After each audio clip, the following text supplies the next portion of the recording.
The defining moment for me was June of 1995. I was in the Dallas County Jail, lying on the floor asleep. An officer was serving lunch, came around, threw the sandwich, hit me in the head while I was lying on the floor asleep. I thought then at that moment that I don't have to live like this anymore. And from that day on, I've not had a drink or a drug. Even though I was incarcerated for 3 years after that. I went to the Texas Department of Criminal Justice system, did my recovery work there, got a sponsor, got replugged into my family, my community, right from prison. And that has been the defining moment for me ever since. And I haven't, nor have I been back to jail. So that's exciting for me to know that they can happen and recovery does happen in prison.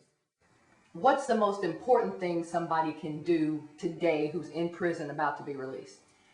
The most important thing that an individual can do, man or woman, boy or girl, can do is get serious about changing their lives right where they are.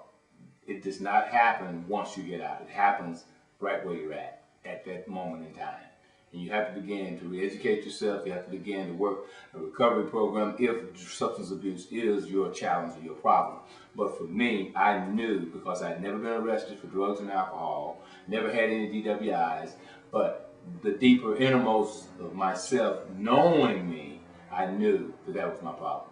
So that's what an individual can do, is do a personal assessment plan of their own lives and begin to just, dig deep. And what can family members do to support the reintegration of a loved one back to their community? The most important thing a family member or family members can do is to allow that individual to reveal himself, if he or she is really serious about recovery while they're incarcerated, and then to design a program for he or she to be accountable while they're in prison, and then walk with them through their prison sentence as well as on their release and reentry back into the community at large. What part did spirituality play in your recovery? I think the biggest part of spirituality in my recovery was that I redefined what spirituality was for me.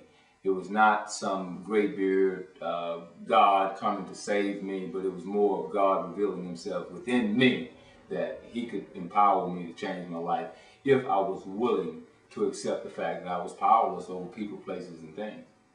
So at that moment, as a defining moment of spirituality, I began to seek God in areas that I'd never sought him before. And that was in prison, and not in the steeple with a cross or some soft music playing in the background. It was just the revelation for me was that God could take, my addiction and bondage of self away. How do you define success now? I just define success by living your life by values, what you value. Believing that the people in your life are not disposable.